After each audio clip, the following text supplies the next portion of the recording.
Hi everyone. In today's demo, we are going to see how IP Infusion's disaggregated NOS, OcNOS, is going to help in the data center with its feature-rich EVPN VxLAN. And this we are going to see on the OcNOS VM, which is free to download. OcNOS offers a rich set of features on different hardwares from multiple vendors. So it could be the leaf switches, or it could be spine, or it is super spine, or it could be out of band management. So the different varieties of switches would be available on these. OcNOS would run to provide the complete DC solution. So the feature would include the DC class fabric with the EVPN VxLAN and L2 L3 functionalities. Because of EVPN VxLAN, we will achieve multi-tenant DC with the underlay and overlay combination. It also facilitates for the AIML transport with the help of PFC. And the out of band management network is also available with this. Along with the DC class fabric, OcNOS also provides features and hardware required for the DCI functionality, where 400 gig ZIA plus facilities will be available, and it also acts as a BGP peering router for the peering use cases. In this video, we will see the demonstration of the OcNOS features for the DC class fabric. So this is the typical class fabric which we will be using in today's demo, where we will showcase the spine layer and the leaf layer switches connected using the eBGP and EVPN VxLAN functionalities we will be demonstrating in this video. Let's see how do we download the VM required for this demo. So go to the IP Infusion homepage. There on the top, you will be able to see the OcNOS VM free download. Once we click on that, we will be landing onto the OcNOS VM page. There we will be having different varieties of VM images available, EVNG or GNS3 or for the VirtualBox or for the KVM. So today we are going to use the KVM. Along with the image, you will also get the manual saying that how to use the given image. Once we land on the particular VM page, so we can see and we can actually download. So by giving some initial informations.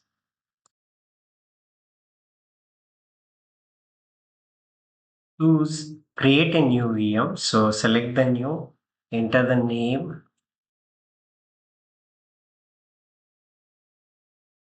and select the type as Linux and this as a Debian 64-bit and move on to the next one. Keep it to the 2 GB RAM, and then here we have to select the downloaded VMDK file. So that's all we have to do. And then if we click on the next, so if we finish, so the VM should be ready to launch. Few settings to consider in this virtual box on the VM. So on the selected VM, if we check the settings, so let's go to the display and ensure that we select VGA, and when in the network, so the first one I kept it as a host only adapter. With that, it will get the DHCP address which is local to this system. So via SSH, I can access this VM easily. And then the adapted 2 3 4, we are using it for connecting to different VMs. So in this case we have chosen internal network, so it will just have one cabling between. We should name it and then it will connect to that respective VM if we give the same name in the other VM. So this is how the settings are done. Once we start the VM, let's log in with credentials, username OcNOS and password as OcNOS. After logging in, on the interface E0,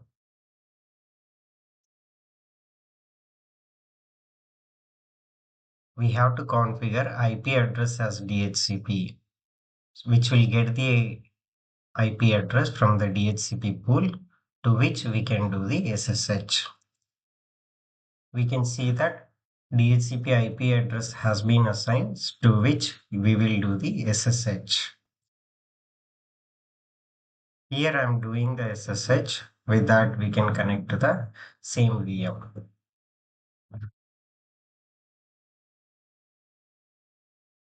Now let us check the topology which we are using in this demo. So here we can see the popular DC class fabric, which is having spine layer and the leaf layer.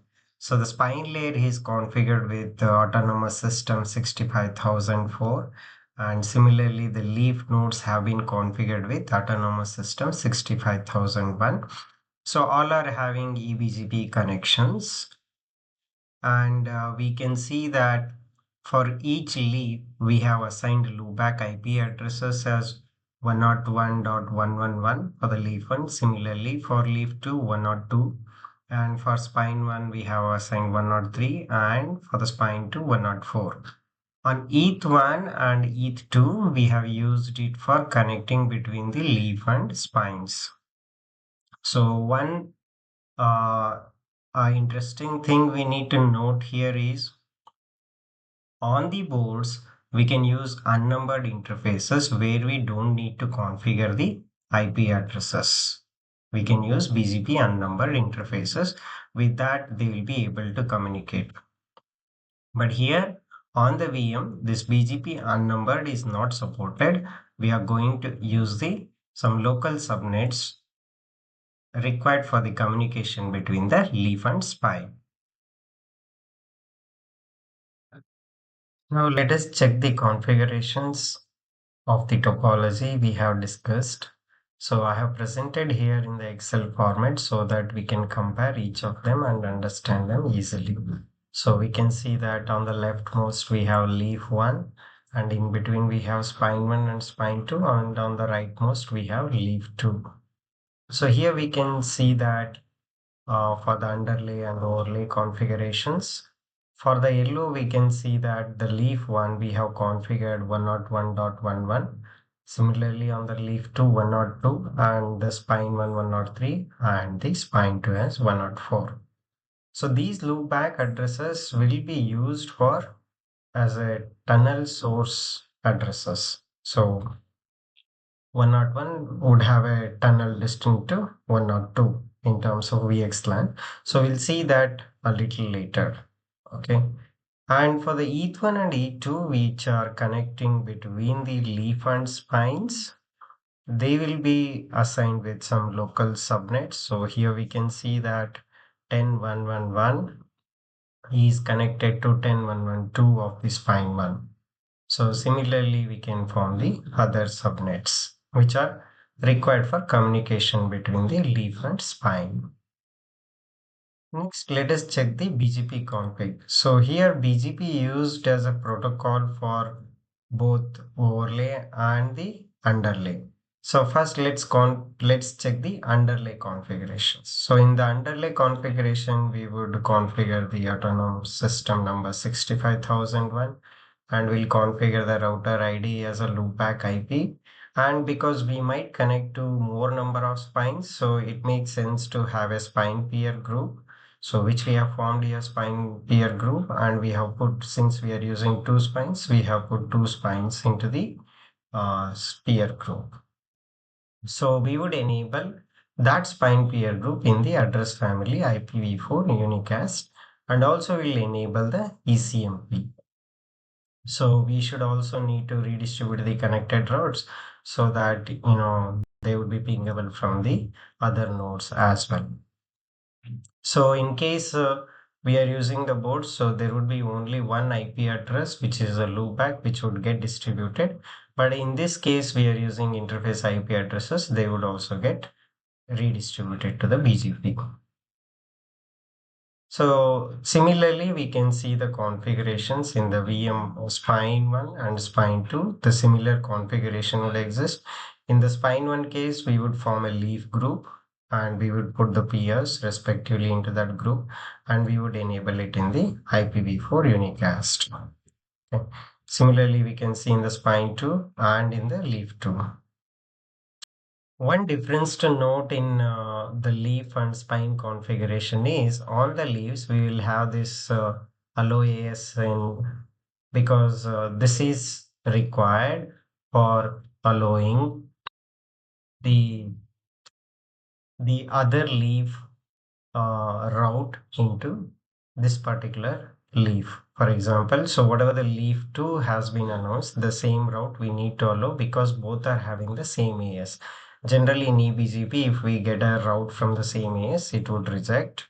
So, but here we need to allow. So that's why we are allowing one AS of 65,001 so that the routes advertised from here, we will get it over here. So in the general case, so we would get a loopback IP and also the EVPN specific routes.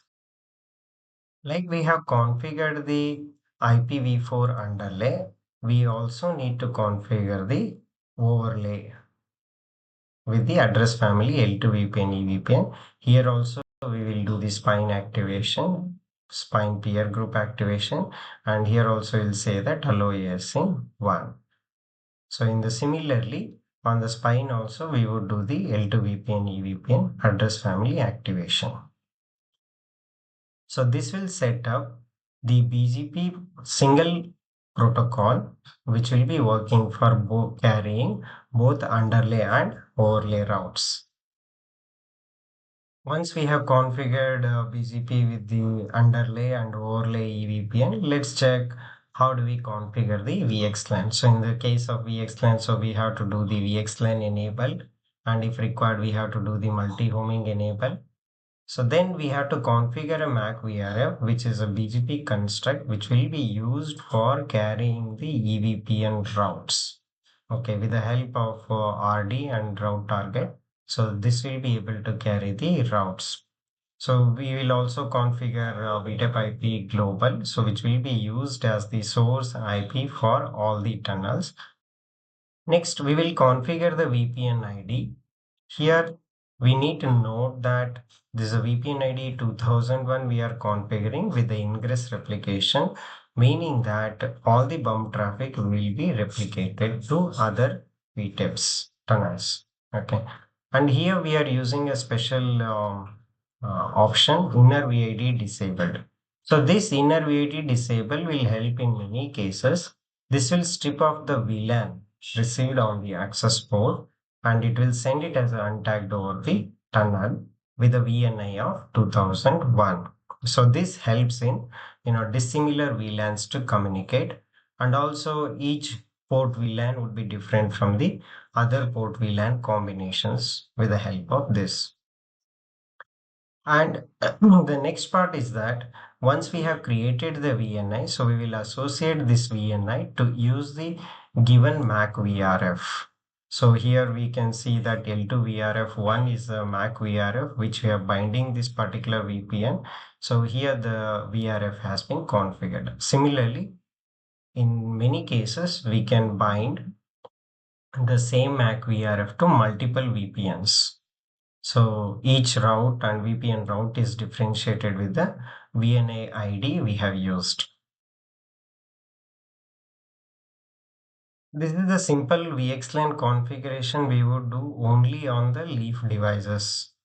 Okay, so which is not required on the spine nodes. So on the spine nodes will not be aware of the VXLAN because they're just doing the L3 forwarding. Once we have created the VPN, we need to associate some access interfaces to this VPN. So let's see the access port configurations. Here we are associating interface E3 and VLAN 201 on that particular E3 interface to the VPN ID which we have created above. So we are creating an access port and we are binding this access port to this particular VPN. So the interesting part here is that ETH3201 would be different from ETH4201 if it exists. Okay, so that would help in different customers coming with the same VLAN on different ports, they can be mapped to different VPN or they can be mapped to the same VPN. So here it is only the access port identification with the help of the physical port and the VLAN which is coming in. Here note that we have also configured the one sample MAC address. Why we have configured here is that because it is a VM, it is not fully capable of all the features. So here the MAC learning is not possible and the data traffic forwarding is not yet supported. Hence, this is another way where we can actually configure the MAC address and see that the routes will be advertised and reaching to the other leaf, and in the other leaf MAC table it would be able to show it. So that we are going to verify as part of the verification. But yeah, we need to remember that the some of the features which are supported in the hardware, they are not yet supported in the VM. So hence we are using static MAC addresses. So the static MAC address configuration is possible even in the board as well, and they work like a static keyword. So here also we'll see those static keywords coming in. So only the dynamic learning is not supported and the data forwarding is not supported. Remaining features we can definitely validate. Let's check these things on the VM console. We are in the leaf 1 now. Show running NVO VxLAN will show the entire configuration of the VxLAN. So here we can see that the VxLAN is enabled and then the multi-homing is enabled and the VTEP IP global, which is used as the source. And we can see that VPN has been configured and this VPN has been binded to the MAC VRF, and we have created an access interface, and we are binding that interface to the VPN which is created over here. Here I have also configured additional MAC plus IP combination so that we can see both the ARP table as well. Similarly, the BGP configuration, as we have seen in the Excel sheet, the same would exist. Here we can see that we have one network port and one access port for the given VPN. Let us check the tunnels. Here we can see the show NVO VxLAN tunnel output. So here we can see that it is in the resolved state. In the boards, actually, we would see that this resolved will convert into installed. So the resolved in the sense the destination is reachable, but it is not yet installed in the hardware. So in the hardware, when we see this perform the same operations, we would see the tunnel as installed. Now let us check the MAC table. So here we can check that we have added two MAC addresses. So that's why we are seeing it as one as a local static and the other one as a remote static. Okay. Let's also verify ARP cache. Here we can see that since we have configured only one local entry, we can see that the local ARP cache is also populated. So similarly, in the hardware also, we will be able to populate the ARP and ND cache along with the MAC table. So this is an additional which comes in the OcNOS case. Let us check the same thing on the other leaf. So here also the tunnel, we would see that the tunnel is to 101. The MAC table here it would say that one local entry and two remote entries. Okay, so these are configured as static. So that's why we see the static sticky flag it is. So here is the ARP cache we can see because we have configured this MAC and IP as a static MAC IP on the access interface of the leaf one. So here we see them as a static remote. Okay. So these are the kind of resultants of what BGP has communicated. So if we check the BGP table, so we can check L2 VPN, EVPN. So here we will get all the route entries. So here we can see that these are the routes received from the remote, and this is the local VRF to which we will have local routes as well as imported routes. So the 2 indicates the MAC IP route and the 3 indicates the multicast route as described here. We can verify that this MAC IP route has been learned from 2 peers, so which are nothing but 2 spine entities we have learned. So like this, we can verify many other things. See.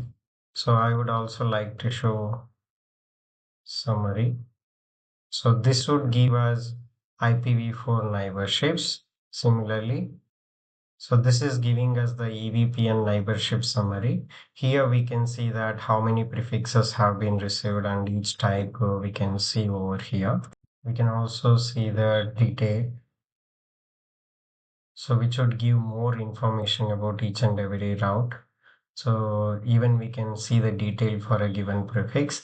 So like this, we can actually experiment all the configurations and validate all the control plane functionalities in a VM image.